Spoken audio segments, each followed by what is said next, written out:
Hi friends, welcome to my magical hands. இன்றைக்கி நம்ம சேனலில் ஒரு பாரம்பரிய ரெசிபியான கடுகு குழம்பை பற்றி தாங்க பார்க்க போகிறோம். அதுக்கு முன்னாடி கடுகை பற்றின சில விஷயங்களை நான் உங்களோட ஷேர் பண்ணிக்கலாம்னு நினைக்கிறேன். கடுகு சிறுத்தாலும் காரம் குறையாதுன்னு சொல்லுவாங்க இல்லையா, அது மாதிரி கடுகு அளவில் சின்னதாக இருந்தாலும் அதோட பயன்கள் ரொம்ப அதிகமானதுங்க. அதில் இருக்க கால்சியம் நம்ம எலும்பை வலுவாக்குது. அதில் இருக்க செலினியம் நம்மளோட நோய் எதிர்ப்பு சக்தியை அதிகரிக்க பயன்படுதுங்க. குறிப்பாக பெண்கள் அவங்களோட பீரியட்ஸ் டைம் அப்போது அவங்களோட உணவில் கடுகை சேர்த்துட்டு இருந்தாங்கன்னா அவங்களுக்கு கர்ப்பப்பை சுத்தமாகி கர்ப்பப்பை பிரச்சனை குறைய வாய்ப்பு இருக்குது. அதனால தாங்க அந்த காலத்தில் குழந்தை பெற்றவங்களுக்கும் ஏஜ் அட்டன் பண்ண பொண்ணுங்களுக்கும் அடிக்கடி கடுகு குழம்பு வச்சு கொடுப்பாங்க. அந்த கடுகு குழம்பை தாங்க இப்போ நம்ம எப்படி செய்கிறதுன்றதை பார்க்க போகிறோம். வாங்க வீடியோக்குள்ளே போகலாம்.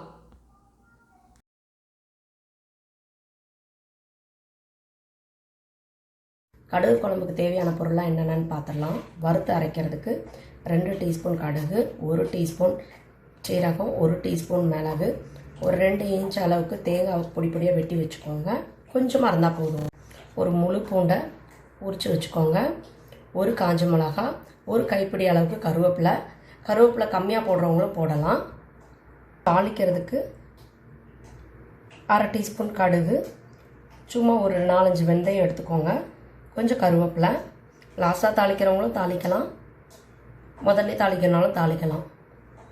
அதுக்கப்புறம் 10லேருந்து 15 சின்ன வெங்காயத்தை தோல் உரித்து நல்லா பொடி பொடியாக நறுக்கி வச்சுக்கோங்க. ஒரு பச்சை மிளகா கீறி வச்சுக்கோங்க. ஒரு பெரிய தக்காளி பொடி பொடியாக நறுக்கி வச்சுக்கோங்க.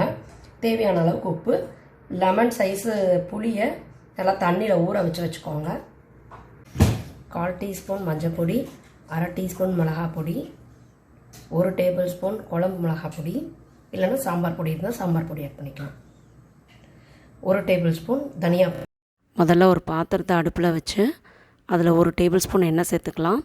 அந்த எண்ணெயில் நம்ம வறுக்கிறதுக்கு எடுத்து வச்சோம் இல்லையா, கடுகு, மிளகு, சீரகம், காஞ்ச மிளகா, கருவேப்பிலை, பூண்டு, தேங்காய், இது எல்லாத்தையும் மொத்தமாக போட்டு வறுத்து எடுத்துக்கலாம்.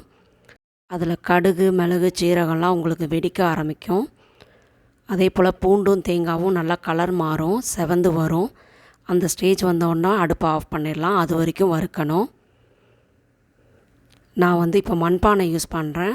நீங்கள் மண்பானை யூஸ் பண்ணி செஞ்சிங்கன்னா ரொம்ப டேஸ்டியாக வரும். இது வறுபட்ட உடனே இன்னொரு பாத்திரத்தில் மாற்றி எடுத்து வச்சுக்கோங்க. வறுத்து ஆற வச்ச எல்லாத்தையும் ஒரு மிக்ஸி ஜாருக்கு மாற்றி கொஞ்சமாக தண்ணி சேர்த்து நல்லா ஃபைன் பேஸ்ட்டாக அரைச்சி எடுத்துக்கலாம்.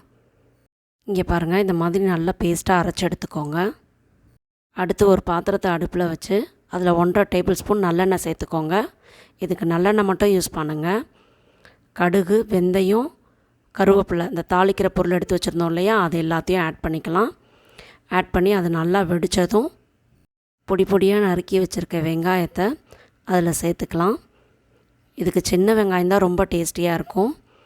அந்த பச்சை மிளகா கீறி வச்சுருக்கோம் இல்லையா, அதையும் சேர்த்துக்கோங்க. போட்டு வெங்காயம் நல்லா வதங்கணும். அந்த கலர் உங்களுக்கு நார்மல்லேருந்து அப்படியே டிரான்ஸ்பரண்ட்டாக மாறணும். அந்த அளவுக்கு நல்லா வதக்குங்க.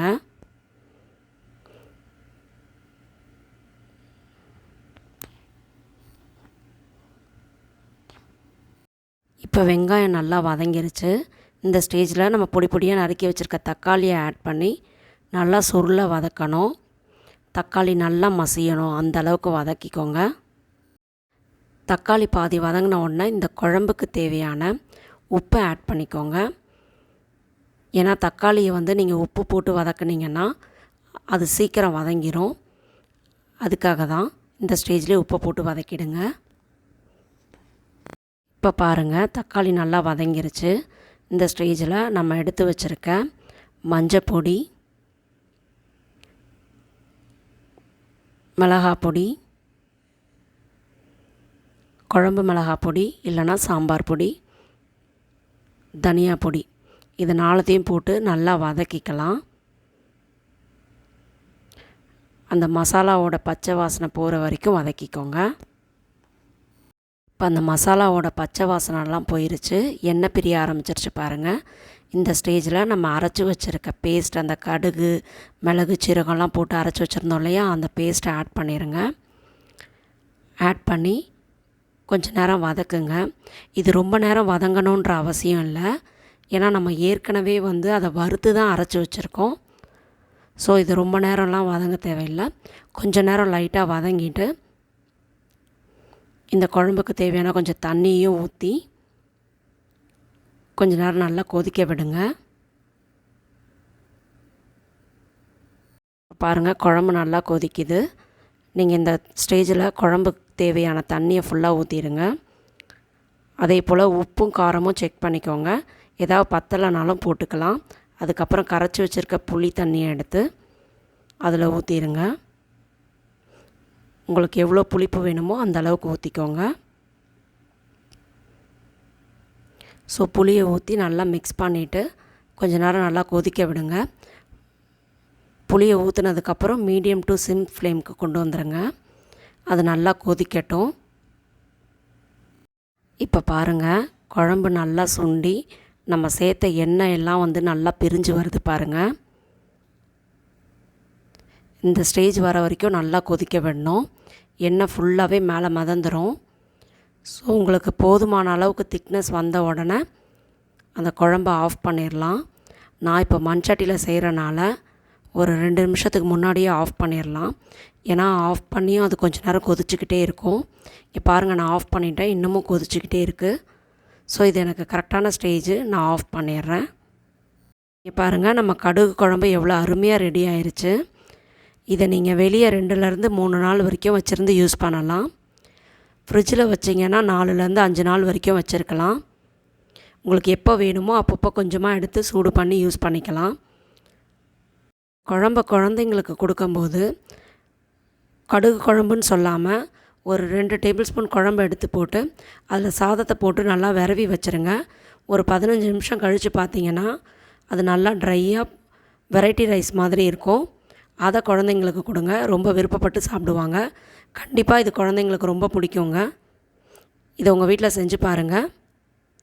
இந்த வீடியோ உங்களுக்கு பிடிச்சிருக்குன்னு நினைக்கிறேன். இந்த வீடியோ உங்களுக்கு பிடிச்சிருந்தா இந்த வீடியோவை லைக் பண்ணுங்கள், ஷேர் பண்ணுங்கள், மை மேஜிக்கல் ஹேண்ட்ஸை சப்ஸ்கிரைப் பண்ணுங்கள். ஆரோக்கிய உணவு, ஆனந்த வாழ்வு. Bye bye.